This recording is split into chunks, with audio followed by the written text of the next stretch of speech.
According to the article, the physical performance test, better known as the PPT, includes 9 tasks that simulate daily living activities of various degrees of difficulty. This is a free task to administer, and it is administered through a 9-item scale and a 7-item scale. To score the PPT, a 5-point scale from 0 to 4 is scored for each item. To begin the PPT, a subject is given a command, as in the word go, to perform a task.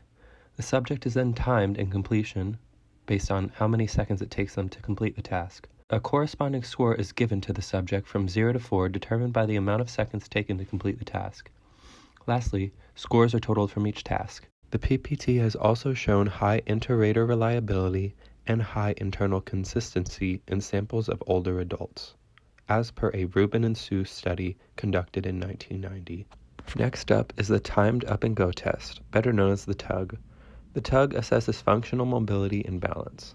The participant is asked to rise from a regular chair with arms, walking 3 meters or 9 feet at a comfortable pace, turn, and then walk back to the chair and sit down. Areas of assessment that the TUG tests include balance, non-vestibular motions, functional mobility, gait, and vestibular motions.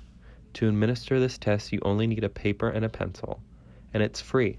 Some of the diagnoses that would be best to use for the TUG include those with cerebral palsy, multiple sclerosis, Parkinson's disease and neurological rehabilitation needs, spinal cord injuries, stroke recovery, and vestibular disorders.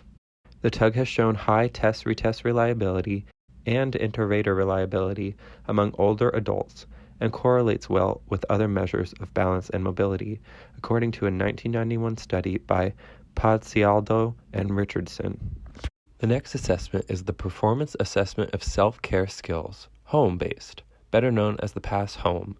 The PASS-HOME is a performance-based, criterion-reference, and client-centered assessment of performance of daily life tasks. It includes 26 tasks categorized under functional mobility, basic ADLs, instrumental ADLs with a physical emphasis, and instrumental ADLs with a cognitive emphasis. For this study, areas of assessment that the PASS-HOME looks at includes activities of daily living, balance and vestibular issues, cognition, coordination, dexterity, executive functioning, functional mobility, hearing, occupational performance, reading comprehension, reasoning or problem solving, strength, upper extremity function, and vision and perception. To use this assessment, you just need a paper and pencil. However, it is not free. And common diagnoses associated with the use of this assessment include arthritis, cardiac dysfunction, multiple sclerosis, Parkinson's disease, neurological rehab, pulmonary disorders, spinal cord injury, and stroke recovery. There are 2 versions of the PASS. One is in clinic and one is at home. However, this version that we were talking about is the PASS-HOME. The PASS-HOME is pretty extensive, as the average time it takes to administer ranges from 1.5 to 3 hours. Each subtask is rated for independence, safety, and adequacy on a scale from 0 to 3. A higher score indicates greater independence, safety, or adequacy. Lastly, this assessment has demonstrated high inter-rater reliability in elderly samples. The last assessment I will be going over today is the Home Fast, which is a 25-item tool designed to identify fall hazards. This tool can predict fall risks in community-dwelling older adults and has good inter-rater reliability and good test-retest reliability.